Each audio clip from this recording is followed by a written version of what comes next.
Hello po, magandang gabi po. Ayan. Una po sa lahat, magpapasalamat po muna ako kay Ma'am Crystal Orozco dahil binigyan niyo po ako ng pagkakataon na kahit pa paano ay maikwento ko po yung journey ko dito sa aking business. By the way, my business is salon at ang pangalan po ng aking salon ay Jose Maestra Barbero Salon. At bago po yan, ay magpapakilala po muna ako. My name is Mircel Santos Jose. Okay, simulan na po natin itong mga katanungan po ni Ma'am dahil ito po ay assignment ng kanyang anak at hindi ko talaga mahihindian po itong aking professor na to dahil naaalala ko ay siya lang naman po yung isa sa mga nagtiwala sa akin nung mga panahong nagsisimula pa lang po ako sa mundo ng salon. Lagi po siya nagpapa-home service, lagi po siya nagpapaayos ng buhok. Nakakatuwa kasi alam niyo yung that time na yon, yung perang kikitain ko doon, sobrang laking tulong dahil yun yung makaka-survive para sa pag-aaral ko at the same time sa pinapangarap kong negosyo, no. So ito po yung mga ilang katanungan na binigay po sa akin ni Ma'am, no. Ang sabi niya po, ang tanong po dito, 4 po kasi siya. So English po muna and then Tagalogin ko na lang po yung sagot po. What makes someone successful in business? Ano ang dahilan kung bakit matagumpay ang isang tao sa negosyo? So, based on my experience po, nag-start po akong magnegosyo talaga ng totoo when I was 17. For me, negosyo na yung ginagawa ko. Kasi, ang ginagawa ko po, nagsiservice po ako sa isang tao, kapalit, kumbaga, ginugupitan ko siya, then kapalit is, kumita po ako ng pera. May times din na nagbenta rin po ako ng produkto, kumita rin po ako ng pera. But hindi lang po yung dahilan na ganun, sa pagkita lang po ng pera. Kasi ang daming ways para kumita po tayo ng pera, kahit hindi na lang po sa negosyo. Sa tingin ko po, yung mission mo sa taong pinaglilingkuran mo o sa taong nagtiwala sa'yo. For me example, no? Sa experience ko po, no? May mga taong nagtiwala sa akin, sa abilidad ko na napaganda ko yung buhok nila.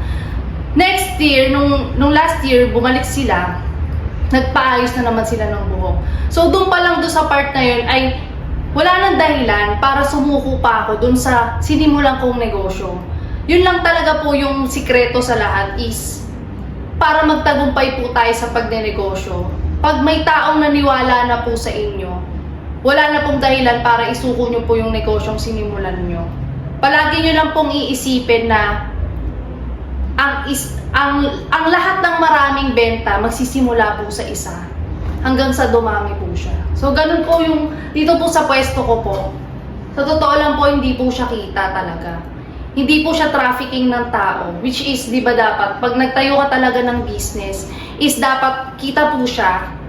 Pero, meron po akong parang vision vision na kahit may mga ganong hadlang, nag-isip pa rin po ako ng something na ano ba yung pwedeng anuhan ako ng tao.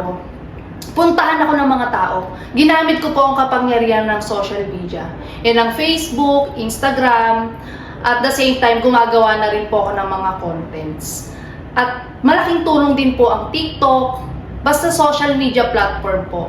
Dahil ang mga tao ay kahit saan ay hawak na yung cellphone. So wala nang dahilan para mag-excuse tayo na hindi tayo makabenta.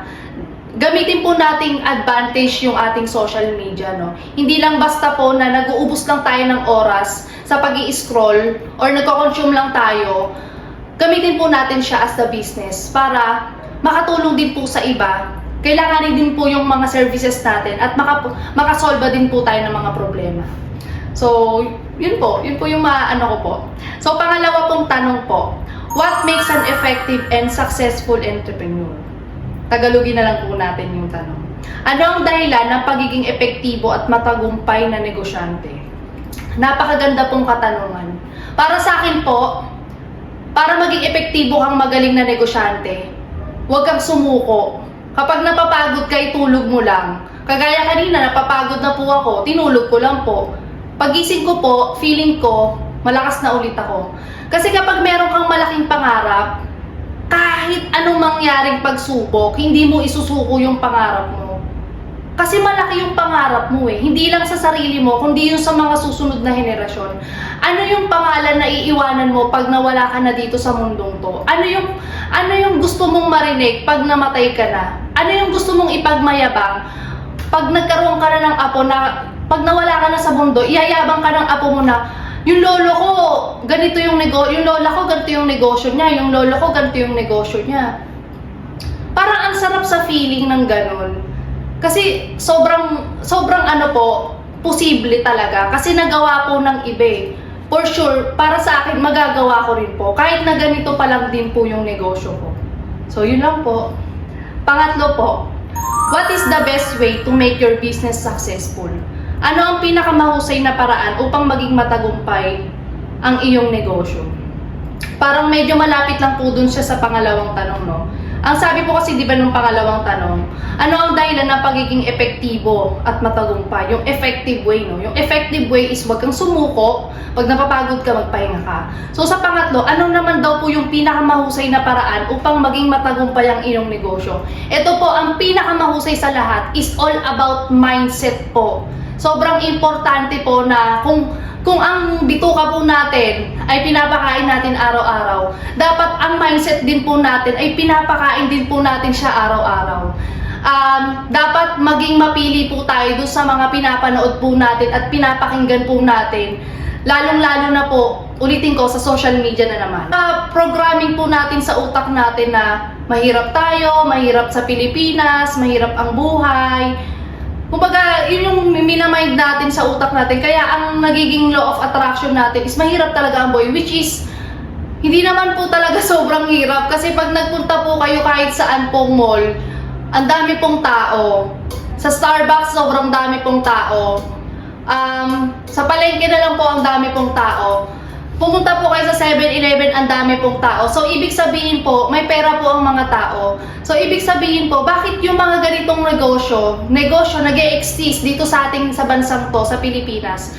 So, may something lang po na kailangan natin ma-train sa utak natin na ganito pala, madali lang pala, kaya pala nating lagpasan yung mga bagay na yun. So, kailangan lang po natin pakainin ng mindset natin, makinig po doon tayo sa mga taong matatagumpay na, yung mga nakagawa na po ng matatagumpay na negosyo. Kagaya ko po, lagi po ako nakikinig sa mga tinuturing kong online mentor sa YouTube. Basta pagka yung nagpapalakas po ng loob ko, pag nangihina po ako, nagtatype lang po ako sa YouTube, sa Google, nagbabasa po ako ng mga libro. Example na po ito ng mga libro ko, pakita ko po sa inyo. Ito po, hindi po ako mahilig magbasa nung elementary, high school, college po ako. Neto na lang po, kasi pag nag-start ka na ng negosyo, dapat magiging self-study ka na po eh. Dahil wala kang ibang talaga kalaban kundi yung sarili mo. At yung sarili mo lang din yung makakatulong sa'yo sa tagumpay na gusto mong mangyari sa buhay mo. So, ito po, yung mga libro pong nakatulong po sa mindsetting ko po, ito po, yung The Magic of Thinking Big, tsaka Think and Grow Rich po. No? Lagi ko po siyang binabasa pag every time na down ako, pagka yung parang nanghihina na naman ako, no?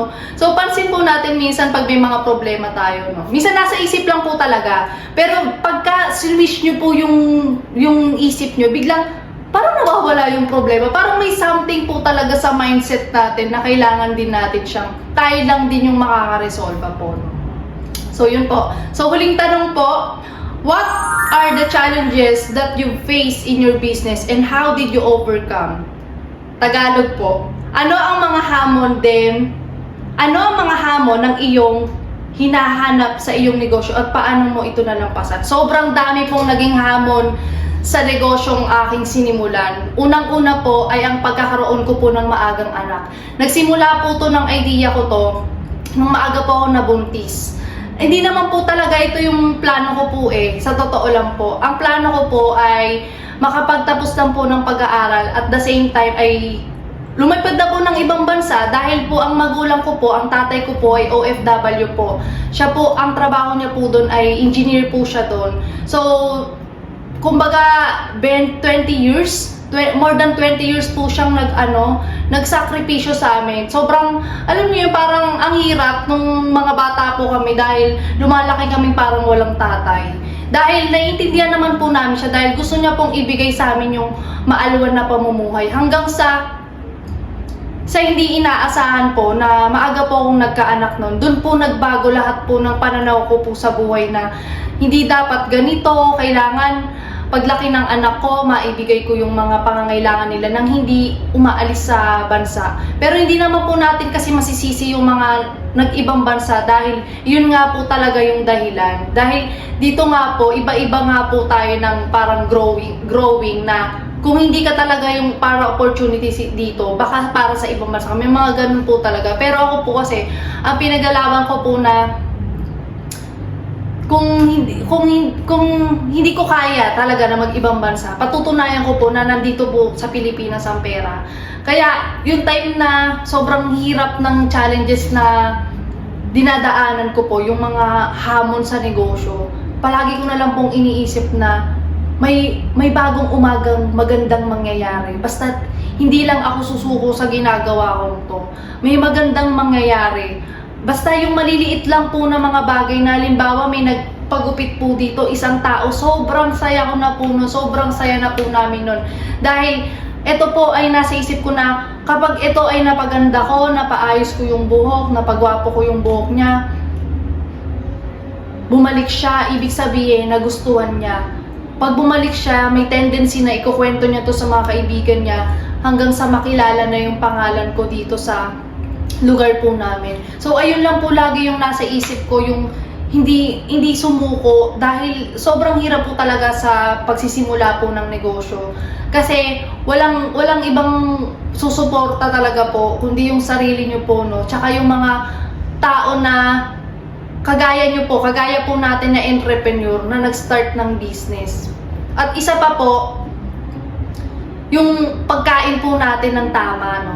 Tsaka yung pagtulog po ng tama dahil malaking ano po yan, tulong din po sa atin, no. Kailangan kumain po tayo ng masustansya para makapag-isip din po tayo ng maayos. Kahit papaano, kahit may times na downfall po tayo, at least yung mga kinakain po natin ay healthy. Nagpo-produce po siya ng positive sa ating mga katawan at sa pag-iisip po natin.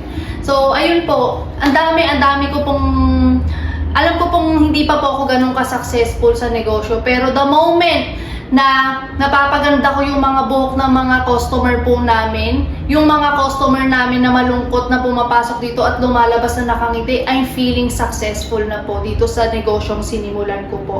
So para po sa mga negosyong magsisimula pa lang po, huwag po kayong sumuko dahil may umaga pong magandang mangyayari po sa negosyo ninyo. At darating po ang araw na ang bansang Pilipinas ay magiging matagumpay din sa larangan ng entrepreneur. Kung nagawa po ng ibang bansa, bakit hindi po nating magagawa nating mga Pilipino? Dahil naniniwala po ko na magaling po talaga tayong mga Pilipino.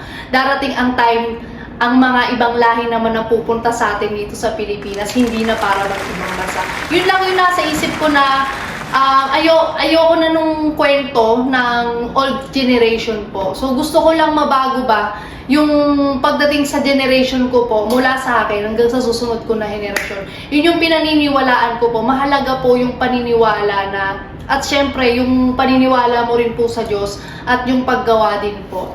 Yun lang naman po yung masasagot ko po dito sa mga tanong po na binigay po ni Ma'am Orozco.